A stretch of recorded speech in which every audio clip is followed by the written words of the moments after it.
ভারত আমাদের বন্ধু রাষ্ট্র হিসেবে আমরা তাদেরকে দেখতাম, কিন্তু বন্ধুত্বের সুযোগ নিয়ে বরাবরই ভারত বাংলাদেশকে গিলে খেয়েছে। বাংলাদেশে বড় বড় যে অপ্রীতিকর ঘটনা ঘটেছে, আমাদের যতগুলো বড় বিপর্যয় ঘটেছে, সেগুলো ভারতের ইন্ধনে সরাসরি নেতৃত্বে হয়েছে। ভারত কখনোই বাংলাদেশকে দখলে নিতে পারবে না, কারণ বাংলাদেশের প্রতিটা শিশু এক একটা মুক্তিযোদ্ধা।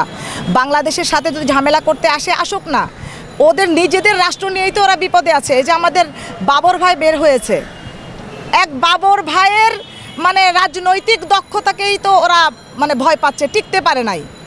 ওনাকে ওই সময় শেখ হাসিনার মাধ্যমে 17 বছরের জেল খাটতে হয়েছিল। ভারত যুগ যুগ ধরে বাংলাদেশকে শোষণ করার অপচেষ্টা চালিয়েছে। বিগত সরকারের সময় তারা শতভাগ সফল ছিল। এটা আপনি যদি বিডিআর বিদ্রোহ থেকে শুরু করে বাংলাদেশে বড় বড় যে অপ্রীতিকর ঘটনা ঘটেছে, আমাদের যতগুলো বড় বিপর্যয় ঘটেছে, সেগুলো ভারতের ইন্ধনে সরাসরি নেতৃত্বে হয়েছে। এটাকে অস্বীকার করার কোনো উপায় নাই। আমাদের যত নেতৃত্বের মধ্যে যেই শহীদ প্রেসিডেন্ট জিয়াউর রহমানকে নির্মমভাবে হত্যা, সেটাও কিন্তু ভারতের ষড়যন্ত্রেই হয়েছে। এটাকে অস্বীকার করা যাবে না, কারণ শহীদ প্রেসিডেন্ট জিয়াউর রহমান সারা জীবন বাংলাদেশকে বিশ্বের দরবারে মাথা উঁচু করে কিভাবে দাঁড়াতে হয় সেভাবে তৈরি করেছিলেন। বাংলাদেশকে তিনি সেইভাবে পরিচালনা করেছিলেন। ভারতের সেটা পছন্দ হয়নি এবং তার সেই রোষানলের শিকার হয়েছেন শহীদ প্রেসিডেন্ট জিয়াউর রহমান। ওনাকে নির্মমভাবে হত্যা করা হয়েছে। আজকে যদি আমি সীমান্তের দিকে তাকাই, সীমান্তে বিএসএফরা কি একদিনে এত সাহস সঞ্চয় করেছে? নিশ্চয়ই না। তাদেরকে বিনা ভ্যাটে বিনা শুল্কে আমরা ওই দেশ থেকে পণ্যগুলো, বাংলাদেশ থেকে পণ্যগুলো ওরা নিয়ে গেছে, আমাদেরকে কিন্তু বিনিময়ে কোনো ভ্যাট ট্যাক্স কিছুই দেয়নি, ফ্রি সব করেছে। যেই সব পণ্য আমার বাংলাদেশে আমি উৎপাদন করলে উৎপাদন কষ্ট অনেক কম পড়ে, আমার কৃষকরা বাঁচে, সেই পণ্যগুলোও কিন্তু ভারত থেকে আমদানি করা হয়েছে, যেটার দরকার ছিল না। একচেটিয়া ব্যবসা করেছে ভারত। আপনি ছাপাখানার কথা বলেন, বাংলাদেশের যে পাঠ্য বইগুলো, সেইগুলোর ম্যাক্সিমাম ছাপাখানা বইগুলো আসতে হচ্ছে ভারত থেকে, কলকাতা থেকে ছাপা হতো। আমার দেশের যে প্রকাশকরা, তারা তাহলে কি পেল? এখানে তো অনেকগুলো বিষয় রিলেটেড, এখানে কলম কাগজ রিলেটেড, এখানে যেই বিষয়গুলো তারা দীর্ঘ বছর ধরে আমাদের উপর চালানোর চেষ্টা করেছে। আপনি মার্কেটে যান, আমরা যতই ভারত বিরোধী কথা বলছি, এখনও ভারতের যে পণ্যগুলো স্টকে আছে, এখনও যেগুলো স্টকে আছে, সেগুলো তো আমরা এখনও শেষ করতে পারি নাই। কারণ বিগত বছরের পর বছর চলছে, ভারত আমাদের বন্ধু রাষ্ট্র হিসেবে আমরা তাদেরকে দেখতাম, কিন্তু বন্ধুত্বের সুযোগ নিয়ে বরাবরই ভারত বাংলাদেশকে গিলে খেয়েছে। বিগত সরকারের আমলে সেটা বেশি ছিল। এখন যেটা করছে, আগে তারা বিভিন্ন জায়গায় কিন্তু কাটা তার ছাড়াই অনেক জায়গায় তারা নিজস্ব দখলে নিয়ে নিত। নিয়ে নেওয়ার পর তখন তারা কাটা তার দিত, এটা দেশের জনগণ জানতেও পারতো না। ফেলানির ঘটনা তো আপনারা সবাই জানেন। এরকম প্রতিদিন বিগত 17 বছর একবার খেয়াল করে দেখেন যে কি পরিমাণ লাশের মিছিল আমরা গুনেছি। কয়টা জাতীয় পত্রিকা কিংবা মিডিয়ায় প্রকাশ হয়েছে? প্রকাশ হয়নি। ওরা এখন যে কাজটা করছে, যে কোনোভাবে উস্কানি দিয়ে চাচ্ছে যে বাংলাদেশে একটা অরাজকতা সৃষ্টি করবে এবং কোনোভাবে যুদ্ধের পায়তারা করা যায় কিনা।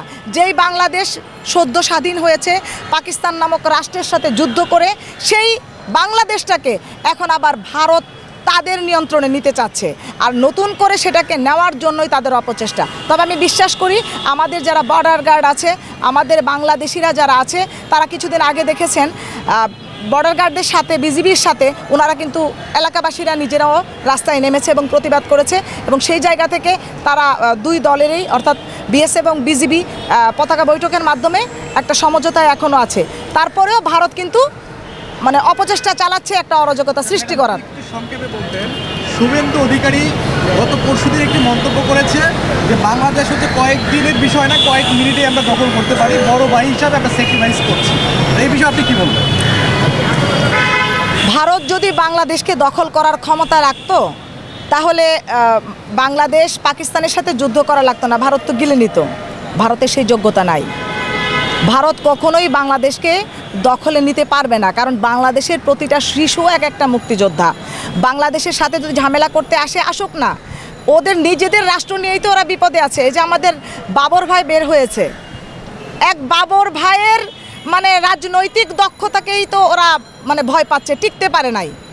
ওনাকে ওই সময় শেখ হাসিনার মাধ্যমে 17 বছরের জেল খাটতে হয়েছিল। তো আমাদের একটা কথা বলতে চাই, ওরা যত চেষ্টাই করুক যে 1 মিনিটের বিষয়, 1 মিনিটে যদি কিছু করতে পারতো, ওরা তো এখন পর্যন্ত ওদের যে কলকাতা যেটা হচ্ছে আপনার মমতার নিয়ন্ত্রণে, সেটা তো মমতার কাছ থেকেই তো কিছু করতে পারে না, একচেটিয়া রাজত্ব সে চালিয়ে যাচ্ছে।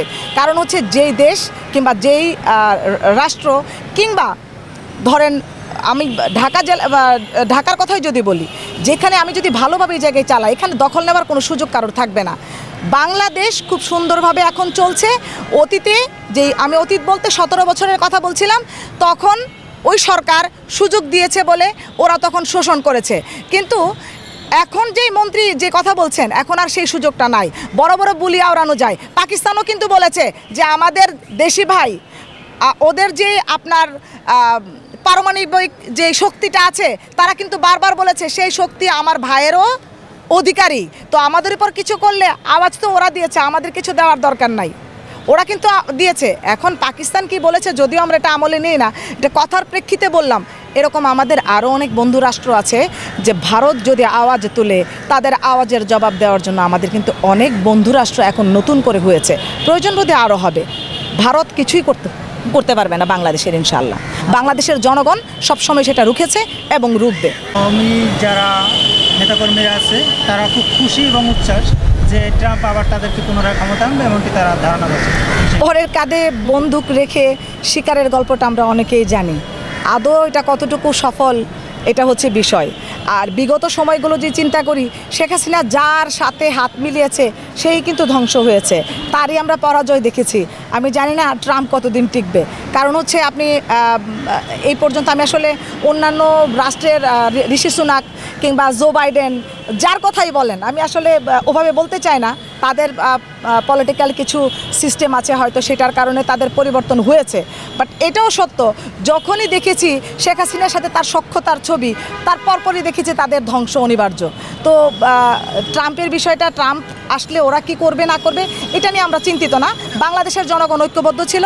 ট্রাম্প হোক আর যাই হোক, যেই আসে বাংলাদেশের দিকে কোন নজর দিতে, বাংলাদেশের জনগণ সেটা রুখে দেবে ঐক্যের সাথে।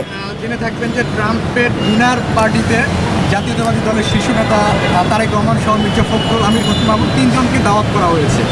এখানে বিশ্বের যত নামি দামি ব্যক্তিবর্গ থাকে তারাই এখানে অংশগ্রহণ করে। তো সেই জায়গার থেকে এখানে কি ট্রাম্প বাংলাদেশের জাতীয়তাবাদী দলকে কোনো গ্রিন সিগন্যাল দিল কিনা যে সামনে ক্ষমতায় হয়তো বা তারাই আসবে, যে জন্য তাদেরকে দাওয়াত করছে? আপনি এখানে পররাষ্ট্র বিষয়ক কিছু নীতি থাকে। হ্যাঁ, ধরেন এই সময়ে যেমন ডক্টর ইউনূস সাহেব সহ অন্যান্যরা কিন্তু এখানে অনেক সম্মানিত ব্যক্তিবর্গ। এখানে তারেক রহমান আগামী রাষ্ট্রনায়ক, এটা যেহেতু বাংলাদেশ জাতীয়তাবাদী দল আমি করি, আমি অবশ্যই বিশ্বাস করি তার হাত ধরে আগামীর গণতন্ত্র আবারও নতুন করে প্রতিষ্ঠিত হবে নতুন সরকারের মাধ্যমে। তো সেই ক্ষেত্রে ট্রাম্পের পক্ষ থেকে যেহেতু উনি এখন শক্তিশালী ক্যান্ডিডেট এবং আগামীর রাষ্ট্রনায়ক হিসেবে হয়তো বাংলাদেশের জনগণ দেখছে, তার মনে হয়েছে যে তাকে ইনভাইট করা দরকার। তার মহাসচিবকে অবশ্যই অ্যাজ ইউজুয়াল তাকে দিতে হয়, এবং কাউকে দাওয়াত করলে তো আর একজনকে করা যায় না, তাদের মুখপাত্র 5 থেকে 7 জনের একটা টিম থাকে। তো সেই ক্ষেত্রে ওনারা 3 জন ইনভাইটেশন পেয়েছেন। তো এটা পজিটিভ, তো আমি অবশ্যই পজিটিভ আমি অবশ্যই দেখছি।